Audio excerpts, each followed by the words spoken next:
णमो आयरियाणं णमो उवच्छायाणं णमो लोये सौवसाहूणम् नमः श्रीवर्धमानाय निर्धूतकलिलात्मने सालोकानां त्रिलोकानां यद्विद्यादर्पणायते। परम मांगलिक ग्रंथ श्री रत्नकरंजी शावकाचार्य, इसके रचयिता आचार्य भगवान श्री समंत भद्र स्वामी हैं। इसमें शिक्षाव्रत अधिकार में अंतिम वैयाव्रत के अंतर्गत जिनेंद्र भगवान की पूजन, इसके बारे में विस्तार से अपन ने समझा। अब इसके आगे का जो श्लोक है वो अपन पढ़ते हैं। कोई प्रश्न इसमें नहीं था पूजा के लिए? यहाँ पर एक और ये रत्नकरंजी शावकाचार्य ना, इसमें एक विषय अच्छा दिया है, आप पढ़ना कि जिनेंद्र भगवान की जो पूजा है तो पंच परमेष्ठी की पूजा है, तो पंच परमेष्ठी की पूजा पंच परमेष्ठी की प्रतिमा के सामने ही करें कि बिना उसके कर सकते हैं। या समझ लो महावीर भगवान की पूजा है तो महावीर भगवान की पूजा महावीर भगवान के सामने करें, और आदिनाथ भगवान की पूजा आदिनाथ भगवान के सामने करें। और यदि आदिनाथ भगवान नहीं हमारे सामने तो क्या करना? वहाँ पूजा आदिनाथ भगवान की नहीं करना, ऐसा कई लोग सोचते हैं, मानते हैं। तो इसके लिए विस्तार से यहाँ पर ग्रंथ में दिया है, आप पढ़ेंगे तो देखेंगे कि भाई ऐसा नियम नहीं है कि आदिनाथ भगवान सामने हो तो ही आदिनाथ भगवान की करना, और यदि आदिनाथ भगवान नहीं हो तो फिर जिनकी हो उनकी करना, ऐसा नहीं है। क्यों नहीं है? क्योंकि जिनेंद्र भगवान की सारी प्रतिमाएं वीतरागी होती है। एक भी वीतरागी प्रतिमा है तो उसमें सारे तीर्थंकरों की स्थापना की जा सकती है। महावीर भगवान भी थे तो जैसे आपने आदिनाथ भगवान की प्रतिमा बनाई है वैसे ही थे, शांतिनाथ भी वैसे ही थे, और कुंथुनाथ, अरनाथ, मल्लिनाथ सारे तीर्थंकर वैसे ही हैं। इसलिए प्रतिमा जो है वो भावों को लगाने का एक माध्यम है। तो आप ये आग्रह मत रखना कि महावीर भगवान की है तो हमको महावीर भगवान की ही करनी है, उनकी ही कर पाएंगे, बाकी की नहीं कर पाएंगे। यदि आप ऐसा मानने लग जाओ तो फिर 24 तीर्थंकर की पूजा तो कहीं हो ही नहीं पाएगी, बहुत कम जगह होगी। फिर तो विशेष रूप से गोमटगिरी जाओ, श्रवण बेलगोला जाओ, अथवा जहाँ भी 24 तीर्थंकर हैं जैसे सम्मेद शिखर वगैरह, वहाँ जाएंगे तब जाके होगी। और उसके अलावा तो लिखने ही बेकार है। और इनकी तो फिर भी हो जाएगी, सीमंदर आदि परमात्मा इनकी तो होगी नहीं। कदाचित सीमंदर भगवान की मिल भी जाए, लेकिन युगमंदर, बाहु, सुबाहु इनकी तो बहुत रेयर है। तो फिर इनका मतलब क्या होगा? पूजा होना असंभव हो जाएगा। तो उन्होंने ये लिखा कि ऐसा नहीं है। इसलिए सामने कोई भी परमेष्ठी हो, उसके सामने कोई भी प्रतिमा हो तो उनके सामने किसी भी प्रकार की पूजा करने में कोई दोष नहीं है। नहीं तो पंच परमेष्ठी मंत्र बोलना ही मुश्किल हो जाएगा। बाकी सब तो जाने दो, नमोकार मंत्र भी नहीं बोल पाओगे। क्यों? नमो अरिहंताणम, पहले अरिहंत ढूंढो भैया यहाँ है कि नहीं। नमो सिद्धाणम, सिद्धाणम तो होने ही नहीं वाले हैं। और आयरियाणम तो फिर गजब ही हो गया। अब हम आयरियाणम दिखें, उस आयरियाणम के संग में उपाध्याय भी हों, साधु भी हों, वहीं पर अनंत भगवान की प्रतिमा भी हो, तब जाके पूरा मंत्र हो पाएगा। और ऐसा तो होना मेरे ख्याल से आज तक हुआ नहीं होगा जीवन में।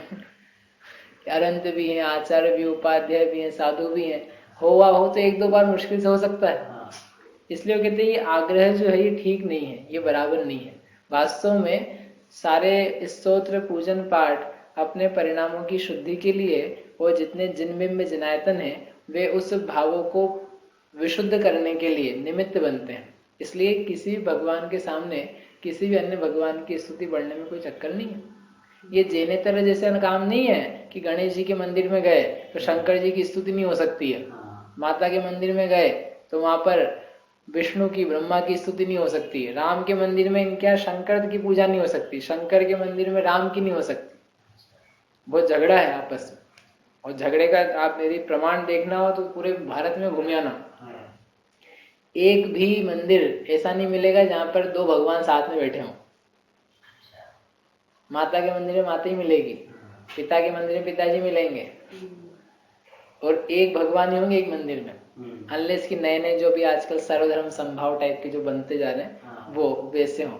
पुराने जितने भी आप देखोगे एक एक ही लेकर के बैठे रहते हैं, एक की दूसरे से पटती नहीं है, एक दूसरे से ऊंचा नहीं मानता है, एक दूसरे से अपने आप को ऊंचे ही मानते हैं।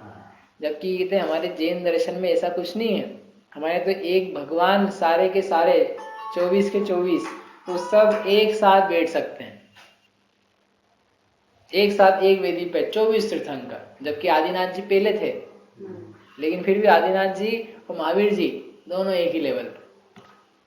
और ये भी जाने दो सेम लेवल पे हमारे तो ये भी हो जाता है कि महावीर भगवान की प्रतिमा बहुत विशाल और आदिनाथ भगवान की प्रतिमा हाथ बराबर। बताओ तो कितना नाराज हो जाते होंगे वो कि हमारे यहाँ ऐसा चक्कर नहीं भाई। इसलिए एक प्रतिमा में दूसरी प्रतिमा का आरोपण करके वैसे परिणामों को पैदा करे, उसमें कोई दोष नहीं है। इसलिए विकल्प नहीं करना कि आज महावीर जी है तो महावीर की ही करनी है, ये शांतिनाथ जी का मंदिर है तो शांतिनाथ जी की ही करनी है। कई लोगों को ऐसा भी आग्रह रहता है कि ठीक है बाकी तो अपन कर सकते हैं, लेकिन जिस मंदिर में है वहाँ के जो मूल नायक हैं उनकी पूजा तो करना आवश्यक अनिवार्य। क्यों भैया, क्यों अनिवार्य? नहीं आप करो उसकी मना नहीं हो, ध्यान रखना, उल्टा अर्थ नहीं निकाल लेना। आप करो अच्छी बात है, लेकिन यहाँ ये पूजा करनी ही पड़ेगी ऐसा आग्रह काय के लिए? ये आग्रह भय को बताता है, यह आग्रह कहीं ना कहीं गलत मान्यता को बताता है। उनकी पूजा करनी पड़ेगी ऐसा नहीं हो, जहाँ पड़ेगी आ गई बात, वहाँ प्रसन्नता खत्म हो गई, वहाँ निर्भयता चली गई, वहाँ परिणाम की विशुद्धि वाली बात गई। ऐसा नहीं है, आप नत करो उनकी, ऐसा कहीं नियम नहीं लिखा है। आप करो ये अच्छी बात है, आप प्रसन्नता से अच्छे से करो बहुत अच्छी बात है, लेकिन जहाँ अनिवार्यता बन जाए वो काम का नहीं। ठीक है, इसलिए यदि वो मन में आग्रह हो तो उसको दूर कर लेना। और एक अंतिम बात अब आई है तो कह देते हैं, दिनों के अनुसार पूजन करना ये तो अज्ञान रूप कार्य है। क्या रविवार को कौन से भगवान की पूजा करना? पार्श्वनाथ भगवान। शनिवार को कौन से भगवान आजकल चलने लगे? मुनि सर्वनाथ भगवान। सोमवार को इनकी चंद्रप्रभ भगवान की। ये तुमने पता नहीं कहाँ से क्या क्या सीख ली है, उटपटांग बातें। ये मत करा करो, क्योंकि भगवान को दिन से बांटोगे तो साथ ही पूजा कर पाओगे, सात तीर्थंकर की। तो दिन तो साथ ही होते हैं और बाकी का क्या करेंगे? तुम्हारे लिए तीर्थंकर साथ ही बच पाएंगे। लोग कहते हैं मुनि सर्वनाथ भगवान की पूजा करते हैं तो क्या हो जाता है? शनि दूर हो जाता है, शनि के लिए पूजा करते हैं। मैंने कहा अच्छा, ये अच्छा नाटक हो गया। जब तक मुनि सर्वनाथ भगवान नहीं आए थे तब तक तो जैनों के शनि लगे ही रहते होंगे भाई। मुनि सर्वनाथ तो 20वें नंबर के है ना, तो 20वें नंबर के हैं तो आदिनाथ जी से लेकर के मल्लीनाथ जी तक के जो लोग थे जैन लोग, वो तो कितने परेशान होंगे यार। उनको तो शनि बिल्कुल छाया रहता होगा, क्योंकि मुनि सर्वनाथ भगवान तो आए नहीं थे ना, तो बहुत परेशान होंगे। है रविवार को पार्श्वनाथ की, तो भैया जब तक पार्श्वनाथ भगवान नहीं हुए 23वें, तब तक तो रविवार खाली चलता था। रविवार को छुट्टी रखते थे लोग, आजकल काम हो गया इसलिए अज्ञान रूप मान्यताएं हैं, इनमें कोई दम नहीं है। सारे भगवान जो हैं वो वास्तव में सब शांति को देने वाले, सुख को देने वाले, बाह्य में अनुकूलताओं की भी प्राप्ति कराने वाले, वो सब अपने आप होता है, उससे वो शांति मिलती है। इसलिए 24 तीर्थंकरों में भेदभाव करना ये अपने अज्ञान को दर्शाता है, अपन अज्ञानी नहीं बन जाए। ऐसा जानना। अब अपन पढ़ते हैं आगे। अभी तक कोई प्रश्न मेरे ख्याल से बचा नहीं होगा आपका। 120वें नंबर का श्लोक है। एक चीज रह गई इसमें, ये जो फल था ना अपना मूल श्लोक, इसमें आचार्य महाराज ने 3 चीजें कही है कि ये पूजा कैसी है, कैसे करनी चाहिए, वो अपन ने सीख लिया, कब करनी चाहिए वो देख लिया, जिन्हें पूजा का स्वरूप क्या है समझा। यहाँ पर 3 शब्द हैं, सर्व दुख निर्हरणम, 119 नंबर का श्लोक। सारे दुखों को हरने वाली, काम दुही। काम दुही यानी कामधेनु होती ना, इसे कामधेनु कोई गाय है तो उस कामधेनु गाय से जो मांगो, ऐसा लोक में एक प्रचलन, मतलब एक मान्यता चलती, उस गाय से जो मांगेंगे वो मिल जाएगा। ऐसे ही जिन्हें भगवान की पूजन है काम दुही, यानी जो जो आपके भोगों की या अनुकूलताओं की या लौकिक तमन्नाएं हैं वो सब इसकी पूजन के माध्यम से प्राप्त हो जाती है। लेकिन अपने को मांगना श्रेष्ठ नहीं है। जो चीजें बिना मांगे मिल सकती हो उसके लिए मांगना ये कोई भली बात नहीं है। तो कहते हैं अपने आप में इसका स्वरूप ही ऐसा है। एक पुरुष यदि स्त्री से विवाह करेगा तो उसकी संतान आदि होना एक स्वाभाविक है।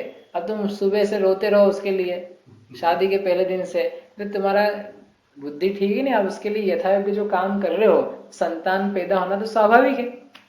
ऐसे ही जिन्हें भगवान की पूजन कोई करता है तो पुण्य आदि बनते हैं, बंध करके उदय आता है, तो जो सारे भोग आदि की प्राप्ति है वो होती है। उसके लिए वहां जाकर के भगवान को क्यों हैरान करता है, वो खुद भी हैरान होते हो।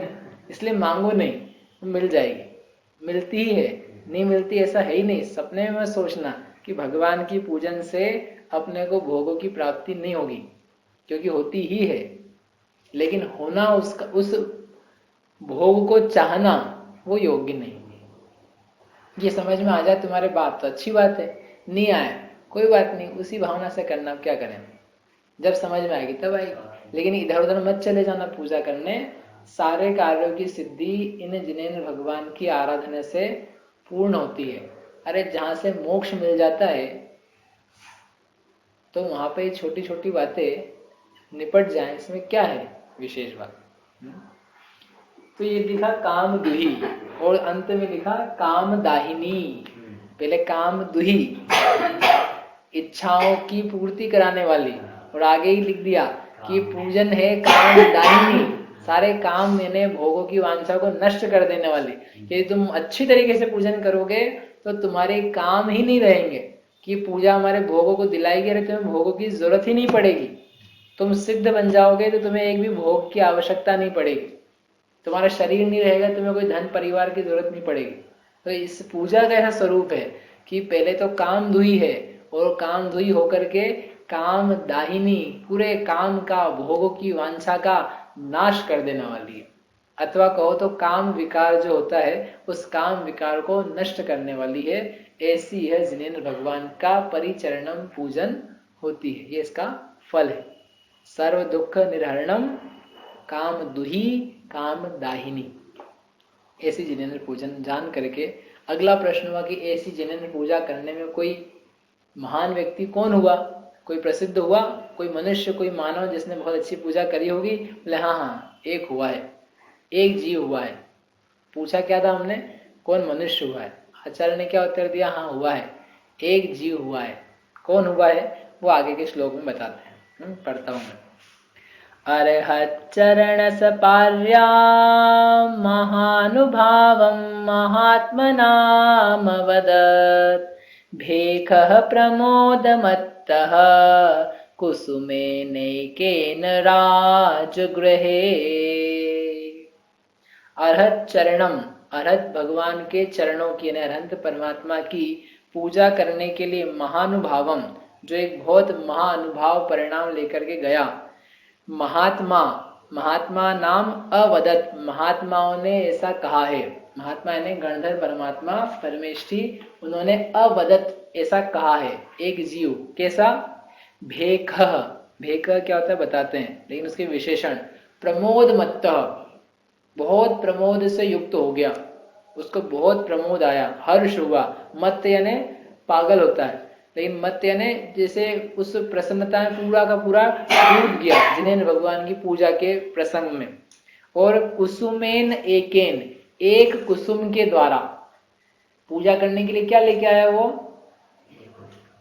हीरा पन्ना मूंगा माणिक, बड़े बड़े चावल बादाम लौंग इलायची सुपारी, ये कुछ नहीं लेके आया। तो क्या लेके आया, एकेन कुसुमेन, एक कुसुम लाया। कुसुम यानी फूल पत्र, और वही बहुत सारे नहीं, एकेन। लोग किसका नाम ले रहे, एक कुसुम लेकर के आया, उसका नाम ले रहे। अपन रोज बादाम ले जाते हैं, अपना नाम नहीं आया उसमें। कि देखो इसकी स्थिति बताएंगे अभी आपको। कहाँ था वह, राजगृहे, राजगृही नाम की नगरी में। जी राजगृही है ना, अपन जाते हैं, हाँ वही राजगृही, एक ही राजगृही है। उस राजगृही नगरी में एक ऐसा जीव था जो एक कुसुम लेकर के जिनेन्द्र भगवान की पूजा के लिए चला। उसने पूजा करी कि नहीं करी बताते हैं। लेकिन बहुत प्रमोदित मन से युक्त था, युक्त होकर के वो गया। कौन था वो? कहा भेकह। भेकह, भेक क्या होता है? भेक यानी होता है मेंढक। कौन गया? मेंढक। किसी मनुष्य की बात नहीं कर रहे हैं, किसकी बात कर रहे हैं? मेंढक की। बताओ, मनुष्यों का ही नाम नहीं आया पूजा करने में। पूजा करते सारे मनुष्य रोज सुबह से, लेकिन भले उनकी प्रशंसा नहीं करनी हमको, उनका तो कर्तव्य है, उनको करनी चाहिए, लेकिन वो लोग सीखने चाहिए इस मेंढक से कि मेंढक कैसा था। ऐसा क्या मेंढक था, क्या किया इसने, उसकी कथा है पूरी।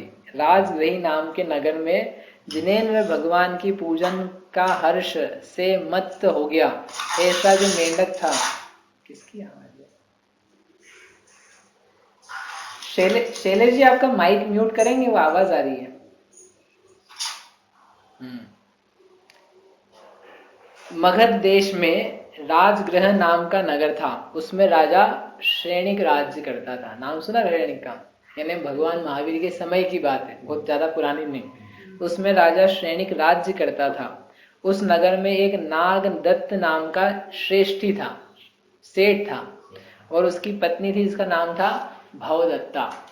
ऐसे पति पत्नी वहां पर रहते थे। दोनों जैन थे, और जैन होकर के वो जो श्रेष्ठी था वो धार्मिक भी था, धर्म कार्य को करता था। एक संध्या विशेष सी प्रसिद्ध कथा है कि संध्या के समय पर वह बैठा हुआ था, बैठ करके सामयिक कर रहा था, भगवान का स्तवन पाठ पढ़ रहा था। तो जैसे अपन ने देखा था ना कि सामयिक की प्रतिज्ञा ले ली, जब तक मुष्टि बाल नहीं खुल जाते, गांठ नहीं खुल जाती, ऐसा लेकर के वो प्रतिज्ञा लेकर के बैठा था कि क्या करूंगा मैं आज, सामयिक करूंगा। कब तक? जब तक कि ये जो दीप जल रहा है, वह दीप जब तक कि जलता रहेगा तब तक हम सामयिक करेंगे। ठीक है ना, बढ़िया, प्रतिज्ञा बराबर है। तो उसने की, और करने पर क्या हुआ कि दीप जलते जलते जलते बुझने लगा, और वो अपनी सामयिक कर रहा था, पाठ पढ़ रहा था। तो उसकी पत्नी ने देखा कि इनका मन आज लग रहा है, ये तो उठे ही नहीं, आधी घंटा हो गया। अब दीपक उसको पता नहीं होगा, जैसा भी हो इसका मन लग रहा है। तो पत्नी ने कहा कि अच्छी बात है ये तो, लेकिन इनको बाधा हो जाएगी, ये दीपक बुझने वाला है, इनको अंधेरे में दिखेगा नहीं। तो एक काम करते हैं, थोड़ा तेल डाल दें इसमें ताकि उजाला बना रहे। तो उसने क्या करा, ला करके तेल डाल दिया, तो दीपक फिर से वहां पे जलता रहा। तो उसने कहा अरे ये क्या चक्कर है, कोई बात नहीं, अपन गलत जगह तो बैठे नहीं, भगवान की आराधना करो। फिर कर, मतलब चलती रही। फिर वो दीपक की तेल थोड़ी देर बाद, 15 मिनट, आधी घंटा, जितना भी उसकी शक्ति थी वो पूरी हुई, और फिर बुझने लगा। तो उस पत्नी ने ला करके फिर से तेल डाल दिया, मुझे बुझ जाएगा ये, इतने अच्छे तो आज तक नहीं बैठे। कौन धर्मात्मा पत्नी होगी जिसको ऐसा देख के अच्छा नहीं लगे, और फिर उसमें विघ्न नहीं आए, इसके लिए क्यों प्रयास नहीं किया जाए। तो उसने बड़े अच्छी भावना से युक्त होकर के तेल डाल दिया। फिर वापस उसने करे, तो फिर वापस हो गया, लेकिन उसने प्रतिज्ञा नहीं भंग करी। वो मतलब बैठा रहा, ठीक है अपन यही रहेंगे। लेकिन क्या हुआ, बोलते बोलते उसका मानो गला सूखने लगा, लेकिन मन में भाव था कि अपने को प्रतिज्ञा भंग नहीं करनी है। अपनी प्रतिज्ञा थी दीपक की, तो अपन करेंगे। तो ऐसा करते करते समझो बहुत समय ही बीतने लगा। बार बार क्या हो, वो तेल डाले जाए, उसको समझ में नहीं आई ऐसा क्यों है, तो बार बार तेल डाले जाए और ये बैठा रहे। तो उसको ना परिणाम में थोड़ी विचलता आने लगी कि ये प्यास लगने लगी, प्यास प्यास प्यास प्यास, ऐसा विचार आने लगा। और भाग्य से उसका उस समय मरण भी हो गया। प्यास से नहीं मरण हुआ, प्यास से कोई मरता नहीं इतनी जल्दी, लेकिन दुर्भाग्य से समझ लो उसका मरण का समय भी था, तो वहां पर मरण को प्राप्त हो गया। लेकिन उसके परिणाम में प्रतिज्ञा भी थी कि प्रतिज्ञा भंग नहीं करनी है, लेकिन साथ में आर्त रूप परिणाम भी थे। प्यास से दुखी भी था, तो उसका संक्लेश परिणाम बना, आर्त ध्यान बना। तो वहीं पर उसकी समझो आयु बंधी, वो बंद करके वो मरण करके क्या बन गया, मेंढक बन गया। क्या बना, लेकिन मेंढक बना तो पूजा प्रतिज्ञा नहीं तोड़ी थी ना, इसलिए मेंढक बना। जिसमें मेंढक बनने में क्या भली बात है, भाई पंचेंद्री बना, संगी बना, मन सहित बना, पर्याप्तक बना, इतनी तो अच्छी बात हुई ना उसके साथ। कदाचित एक इंद्री बन जाता, 2 इंद्री बन जाता, पेड़ पौधा बन जाता, हवा बन जाता, तो और उद्धार कैसे होता है इसका। इसलिए जो थोड़ा उसका प्रतिज्ञा के प्रति पालन का भाव था तो वह बना रहा, पंचेंद्री बना रहा। लेकिन वो जो आर्त परिणाम आ गए थे संक्लेश के, तो उसके निमित्त से मेंढक बन गया। मेंढक भी कहीं दूर का नहीं बना। ग्रंथ में लिखा है कि वो जो उसकी बावड़ी थी, उसका जो घर था, उस घर की जो बावड़ी, मतलब जैसे घरों में कुआं होता है ऐसे नजदीक का, तो उसके आजू बाजू में वो पैदा हो गया। अब बताओ, अभी तो घर का मालिक था और अभी अंतर मुहूर्त में क्या बन गया, इसके भी चिता भी नहीं जली है और उसके पहले वो मेंढक बन गया। उसको याद नहीं कि मैं यही था। पैदा हो गया। मेंढक को पैदा होने में कितनी देर लगती है? अंतर मुहूर्त। सम्मूर्छन जीव है, तत्काल पैदा हो जाता पूरा। वो जला नहीं उसके पहले, तो उसका शरीर पूरा हो गया उसी घर में। और कोई पूछने वाला नहीं उसको, सब रो रहे हैं, वो कहाँ गए कहाँ गए, बोले यही है। अब कौन बताए? अरे अपन मर जाएंगे, मर करके घर में मोह रहा तो घर की कहीं छिपकली बन गई, कहीं चूहा बन गया, कोई मक्खी मच्छर बन गया, घूम रहे घर में, उसी घर में। और लोग बोल रहे चले गए चले, बोले कहाँ चले गए? यही घूम रहे। इतने सारे चूहे बन जाते हैं, दुकानों में पैदा हो जाते हैं। ये दुकानों की ममता कर करके दुकानों में पैदा हो रहे। मेरी दुकान, मेरी दुकान, जाओ जाके मेरी दुकान बन जाओ उसमें। बार बार बिल्ली आएगी, तेरे को खाएगी, मर मर के वहीं पे पैदा होता रहेगा। परिणाम था ना एकत्व का। इसे फैलाते हैं। संसार में जिन जिन वस्तुओं से, जिन जगहों से मोह किया जाता है, तो वो परिणाम उन्हीं जगह जाके ले जाते हैं, पैदा करवा देते हैं। तो उसको घर के प्रति भी मोह तो था ही, सम्यक दृष्टि तो कोई था नहीं, बस सामान्य जीव था। तो उसको उसी घर में उत्पन्न पना हो गया, घर की बावड़ी में। अब वो थोड़े दिन बीते, जब वो सेठानी पानी भरने के लिए गई, उसकी पत्नी जो थी, जब पानी भरने जाए तो जो मेंढक था, और मेंढक ने जब उसको देखा तो मेंढक का थोड़ा भाग्य था कि उसको पूर्व भाव याद आ गया, जाति स्मरण जिसे कहते हैं। वो याद आकर के उसको लगा ये तो मेरी पत्नी है, और पत्नी है तो उसके ऊपर कूदे, उसके पास जाए। वो पत्नी डर जाए, बोले ये मेंढक कहाँ से आ गया। वो परेशान बेचारी पानी भरने जाए, वो पानी तो मिले नहीं, मेंढक और उछल कूद मचाए। तो बहुत हैरान थी। 4, 5, 10, 15 दिन हो गए समझ लो। फिर नगर में एक मुनिराज आए, तो मुनिराज की वंदना करी। उसने अपने दुख का कारण बताया, मेरे पति चले गए, ऐसा हुआ ऐसा हुआ। महाराज ने उपदेश दिया 12 भावना का, उसको शांति हुई। और फिर उसने एक बात पूछी कि एक बात आप बताओ महाराज, कि है ना एक मेंढक में मेरे को पीछे पड़ गया। मैं जब भी पानी भरने जाती हूँ तो मेंढक फुर फुर फुर पीछे आने लग जाता है, क्या चक्कर है? पहले तो नहीं था कभी ऐसा। तो महाराज अवधि ज्ञानी थे। महाराज ने अपने ज्ञान का प्रयोग करके बताया कि वो मेंढक और कोई नहीं है, जिनकी तुम आंसू बहाती रहती हो, वही तुम्हारे पति देव हैं।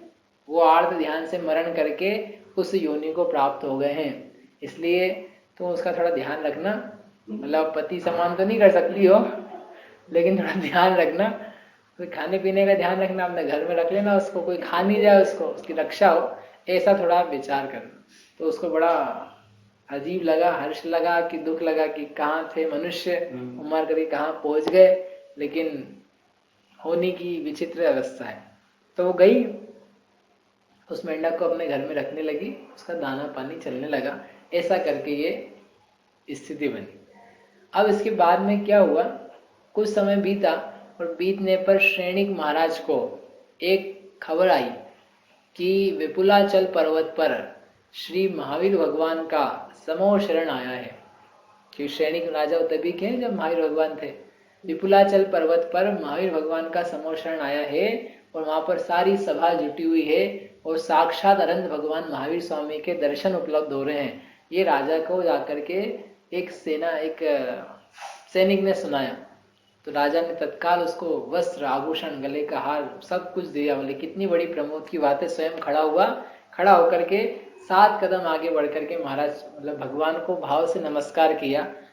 आदेश दिया कि नगर में जितने नगरवासी हैं उन सबको कहो कि भगवान महावीर की वंदना के लिए चलें, राजा भी वहीं जा रहा है, ऐसा उसने संदेश दिया।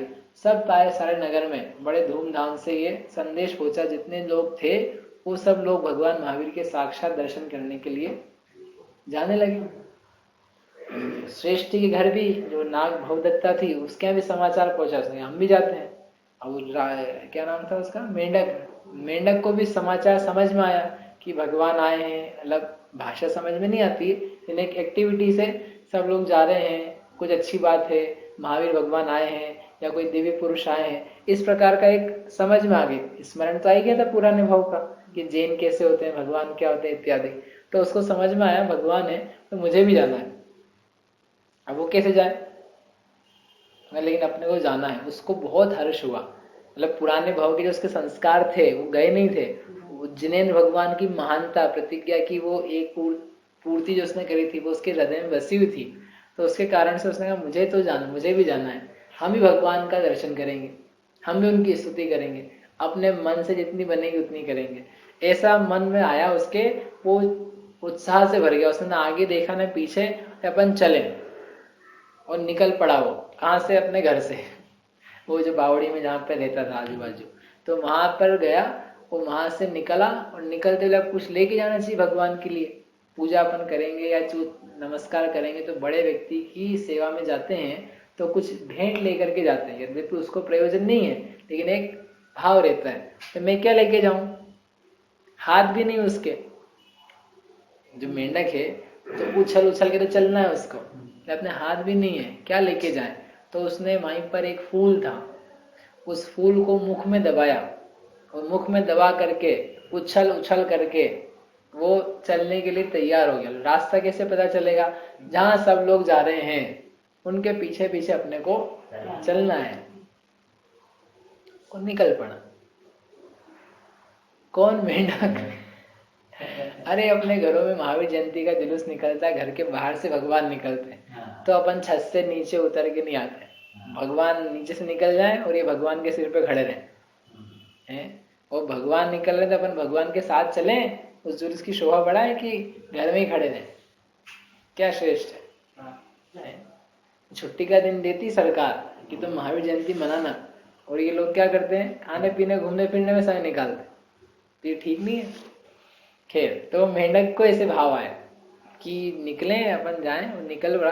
अब क्या था, भीड़ थी, भीड़ से बज बज के निकले, धीरे धीरे धीरे जा रहा था। इतने में क्या हुआ, राजा श्रेणिक का भी सारा ताम झाम, हाथी घोड़े बग्गी बाजे सब चल रहे थे, और वह दुर्भाग्य से हाथी के पैर के नीचे आ गया। जो राजा श्रेणिक का हाथी था वो चल रहा था, अब हाथी कितना देख पाएगा बेचारा, 4 पैर है उसके पीछे का भी। तो किसी प्रकार से वो हाथी के पैर के नीचे आया, हाथी के पैर के नीचे आकर के मर गया, कुचला गया और प्राणघात हो गया।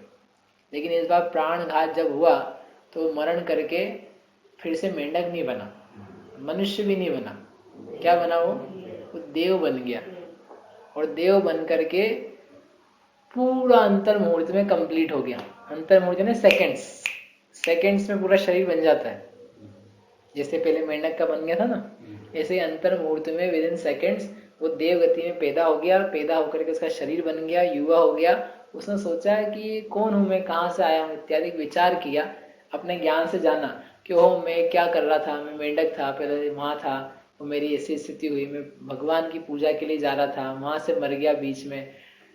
ये सब उसको दिखाई दिया। उसने कहा ओ, भगवान की पूजा की भावना का यह फल, अभी पूजा नहीं करी है, अपने को तो पूजा का फल देखना था, पूजा में कौन प्रसिद्ध हुआ। तो कह रहे पूजा तो कर ही नहीं पाया, पूजा के लिए वहां तक पहुंच ही नहीं पाया, बल्कि पूजा बीच में ही रह गई ना। उसके पास तो सामग्री थी, और था भी तो एक मुंह में रखा हुआ फूल, उस एक कुसुम से वो लेके जा रहा था। लेकिन वो इतना हर्ष में विभोर हो गया था, इतनी उसको महिमा आई थी भगवान की, कि जिसके कारण से वो मर भी गया बीच में, तो उसके फल से वो देवगति में पहुंच गया। और फिर वहां जब उसने जाना, जान करके फिर वो सीधे समूह शरण में आया। वो हाथी पहुंचे उसके पहले, जिस हाथी के द्वारा कुचला गया था राजा श्रेणिक पहुंचे बाद में, और ये पहुंच गया पहले। अभी मेंढक बन के जाता पता नहीं कब पहुंचता, पहले पहुंच गया। समझ में आया? उस मेंढक को आचार्य कह रहे हैं कि वो प्रसिद्ध है पूजा करने में। वो मंगलाष्टक पढ़ते ना, भागचंद जी द्वारा रचा हुआ है, दर्दूर जो महावीर स्वामी ने, उसमें है कि महावीर स्वामी आपकी पूजा करने में वो दर्दुर मेंढक की जो भक्ति थी वो अद्भुत थी। वैसी भक्ति हम मनुष्यों को नहीं है कि उसमें एकदम डूबा जाए, लग जाए, जो सामग्री वो समर्पित कर दे। ऐसा वो जिन पूजन का महात्म्य है, वह व्यक्ति, वह मेंढक, वह प्राणी उसमें प्रसिद्ध हुआ। ऐसे अपने उज्जवल निर्मल परिणाम हुए कि जिसमें भगवान की भक्ति में कुछ और ना दृश्य दिखाई दे। अपन जब पूजा करें तो पूज्य हो सामने और ये पूजक हो, दो हो, और वह पूजा इतनी तल्लीनता से हो जाए, तो कहते हैं कि भेद जो है वो दोनों का मिट जाए, अभेद पूजा हो, वो बहुत उत्कृष्ट स्थिति है। भले जीवन में एक बार बने, कम से कम बने तो सही, जहाँ पूजक तुम, पूजक पूज्य तुम पुजारी में, यह भेद करूंगा स्वाहा, ये जो दो भेद है ये भी मिट जाए भगवान, मेरी भावनाओं मिट जाए, ऐसी उत्तम श्रेष्ठ पूजा हो सके। और जब तक वो नहीं हो तो कम से कम मंदिर में दो ही लोग दिखें, अपन और भगवान।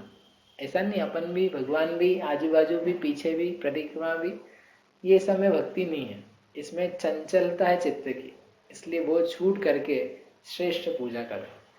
इस प्रकार से ये पूजन का प्रकरण यहाँ पर अभी पूरा हुआ। कल अब करेंगे अपन इस शिक्षा व्रत के अतिचार, वैया व्रत के अतिचार क्या है, वो कल पूरा हो, अच्छा कल नहीं है, सोमवार को पूरा हो जाएगा। फिर परीक्षा होगी, परीक्षा तत्काल नहीं लेकर के अगले शनिवार को करेंगे, ठीक है। जावाणी के ज्ञान ते सूझे लोकालोक, सोवाणी मस्तक नवो सदा देत हो ढोक।